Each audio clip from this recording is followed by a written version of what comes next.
Hello friends, Dan Nelson here, and I'm starting a painting today in my studio. Um, I don't know if this is the shape of things to come or not, but I'm doing a lot more paintings these days in my studio, which is kind of nice when the heat index is over 100 outside, so it's rather nice to not have to paint outdoors.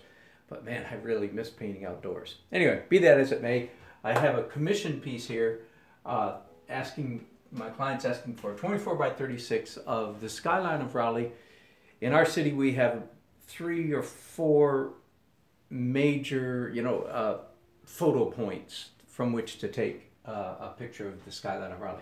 This one is from, doesn't matter to you, but from Dorothea Dix Hill. What used to be the old state hospital, Dorothea Dix Hospital.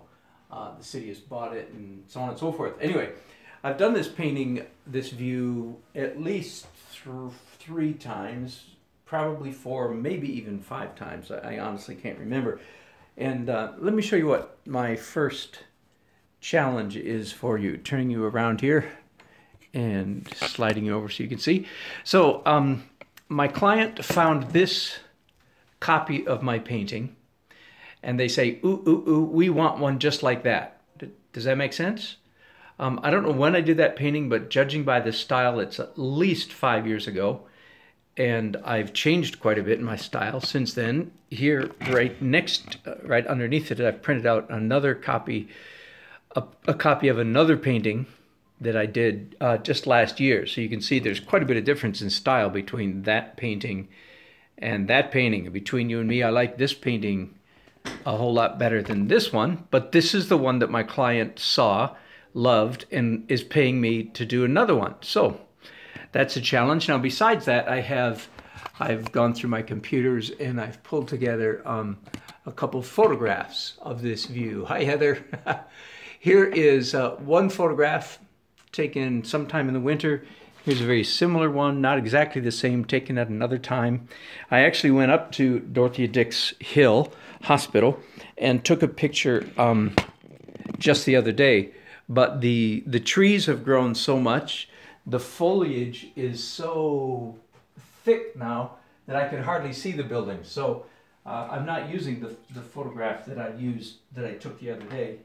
Instead, I'm going to use some older photographs that I have. And then, of course, the hazard there is, well, have the buildings changed? At least in our town, the buildings are changing all the time. And yes, in fact, the buildings have changed since this photograph was taken, but none of the major buildings, and I've decided that this photograph is close enough. So I'm starting, as you can see here, with my most typical golden sun hitting buildings and allowing it to drip quite a bit. And while that dries and drips, I'm going to go ahead and grab some long-handled brushes and begin doing a little bit, at least a little bit of drawing. I should have had this brush already, so I'm not wasting your time. Sorry about that. And again, so the photograph, the painting that the client saw is this one right here. So I'm going to use that painting, that photograph, that print, as the primary reference for color. But the challenge is, of course, I don't paint that way anymore. So I'm gonna have to cut a compromise between what this client is looking for and expecting and the way I now paint. So a compromise is the word. I'm not going to blunder forth and just paint any old way I want to, because that's the way I paint now. When you're painting commissions, you don't have quite as much freedom. And the artists that fuss and fume and refuse to do that kind of work, we have a name for them. I think they're called starving artists. Either that or they're spoiled brats, rich people. And anyway, never mind. How'd I get so dark so fast? I was thinking of the blockbuster modern artists that don't have to do anything.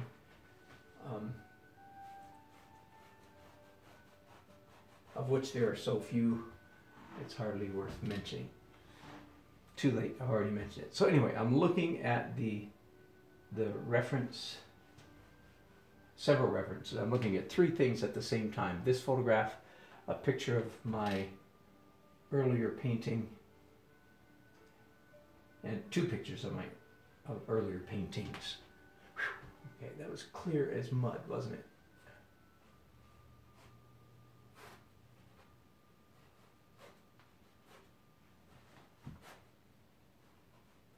Again, all the lines that I'm making now, I hold them very loosely. I paint them loosely, but what I mean is I don't trust that they are accurate. I don't put my weight down on any of these lines. I'm assuming that every single one of them will need to be tweaked, adjusted, and moved. Some of them will be moved up quite a bit, as a matter of fact. There are a lot of buildings here. I don't know how many. 25, 30? No, it'd be more than that. 40, I guess. Anyway, squeezing them all in, of course, is quite the trick. I don't know if you know this or not, but our eyes, our brain really, our eyes have a sort of a built-in telephoto function built into them. It's psychological, it's not physical. And what I mean by that is whatever we are focusing on, looking at carefully, tends to enlarge in our minds. So this is a great, this subject matter is a great example of how this will happen. Every building that I look at, while I'm looking at that building, in my mind, I sort of make too much of it. So I actually end up growing buildings, making them larger than they should be. And of course, very shortly you'll discover you've made some mistake because you find yourself not able to fit the whole building, the whole skyline on the canvas. Does that make sense? Same thing happens, very much the same thing happens, possibly even more so when you're doing portraits. Every feature that you focus on, you look at a nose, you're focusing on a nose, nostril bridge, nose, and it grows. Your nose grows, and you focus on an eye in a portrait. Focus on eye, eyelid, eyelash, eyebrow, and so on and so on and so on and so forth. While you're doing all of that focusing, in your mind, the size of the eye grows, and if you're not careful in your painting, the size of the eye will grow as well. So that's a good thing, a principle to keep in mind. Do understand that your eyes have what I call a built-in telephoto lens. They tend to enlarge anything that you're focused on. So I'm having to be careful, of course, not to let each and every building get larger as I proceed. I'll very quickly discover that this thing won't fit on the canvas. Got one stroke here that's just so much darker than all the rest. Let me smudge that out. Okay, that's a happy little mess. I'll pause there and be back in just a little while. Thanks for watching.